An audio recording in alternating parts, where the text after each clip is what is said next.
All right, so that was easy, right? But we understand that maybe you just need out of the business of managing your own collaboration solution. And that's why we at NSI have come up with some collaboration managed service offerings here. We do support both Cisco premise and cloud collaboration offerings. The packages include proactive monitoring, the adds, moves, and changes, the patching for known security vulnerabilities, and break-fix scenarios. The benefits here are that it lets you and your team focus on any new initiatives that your organization may be giving you, and it brings our deep knowledge and experience as an extension to your team as well. Please contact your NSI account manager if you have any questions on that.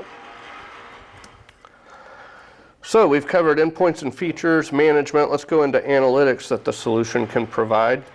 Actually not going to spend a lot of time on this slide because we're going to get right back into another demo, but it's all provided from Control Hub, and the most important aspect of this is that there's no additional configuration. That's what I want you to take home from this, is that everything that you're getting ready to see on the analytics is just going to be provided as you're setting up the system and your users begin to use the service.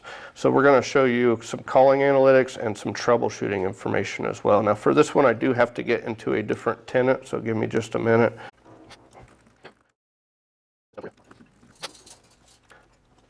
All right, so now we're in the NSI tenant.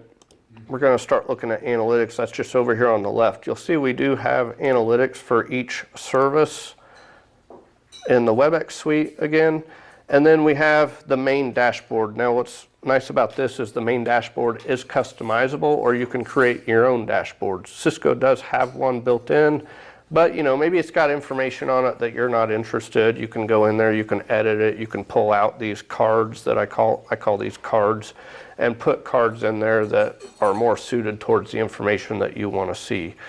We're going to go to calling, and then up here we have the different calling tabs for analytics. We have the media quality, the detailed call history.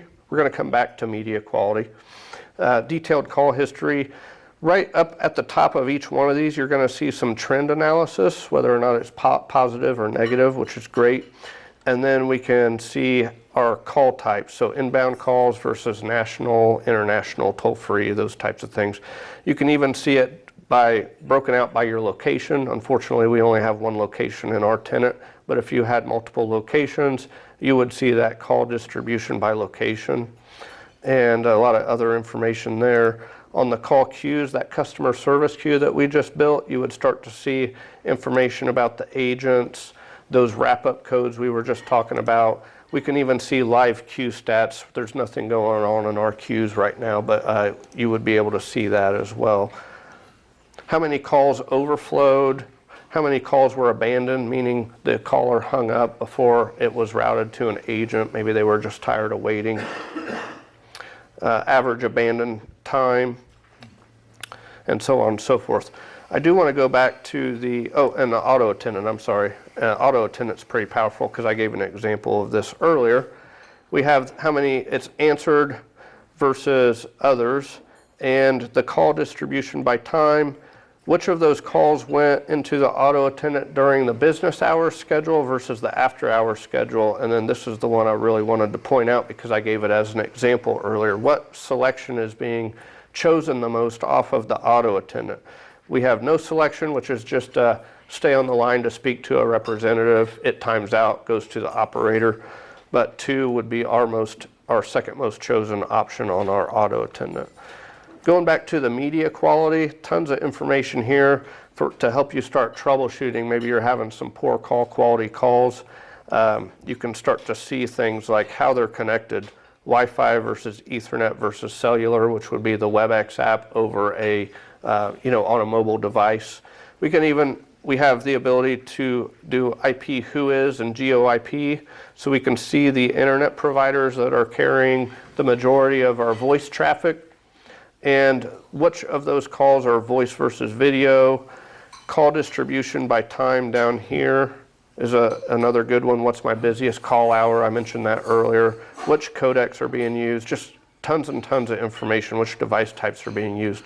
Now I'll show you something real nice here, is that if you just want to start focusing on the poor call quality calls, you can select this little red sliver and hit apply, and now I've just filtered all of this information to only show the poor calls. And then down at the very, very bottom, I can start to see right off the bat users with the worst calling experience and how many call legs they've had, which of those are poor versus which, and the percentage of those calls. And then I can click on these users to take me to the troubleshooting. What it did is it just cross-launched right back into the Webex Control Hub on troubleshooting and made that user a filter. So it's filtering on this Joe. So just bear with me for just a minute. So here we have Joe's calls, and right here you can start to see the list of the calls, and we do support meetings as well. So if you see this little calendar icon, that's a meeting, and you can even see how many participants were in that meeting. But we're focusing on calls for this, so that's going to be the little handset icon here will be calls. So this is a poor call, and you can have poor, good, good, good, poor. That's all based off of whether or not the overall call was good. Maybe it's just the call leg facing the user you're looking at was poor. You know, so those will flop back and forth depending on the call. We're going to click on this call, which was a poor call here, and see all of the details that we get about this call.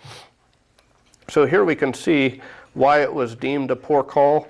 In this case, it was high latency at Joe's end. And we can hover over this and actually get those details as well. So this was on the audio leg, it was greater than 1 second of latency and some jitter as well.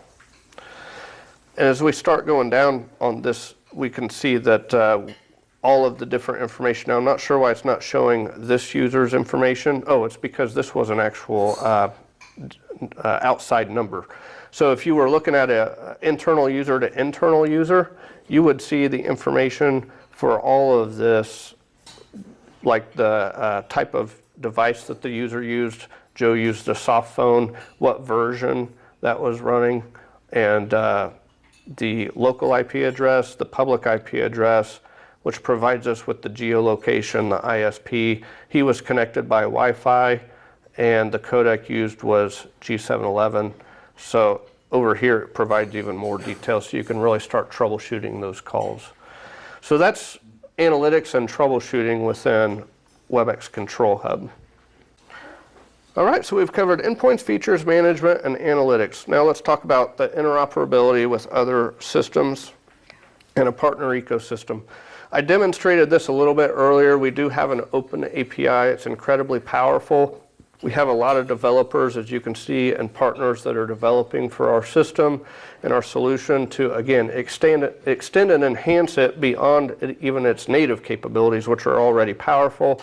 We've got the Webex App Hub. We do support some third-party devices as well. I have one of those here today. This is an Algo 8300 series unit.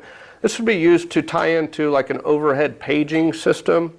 So it's a great little device. It's PoE, so you plug it in, it powers it, and then it's got some audio line outs here that would plug into an amplifier or a PA system or something like that for a legacy PA solution.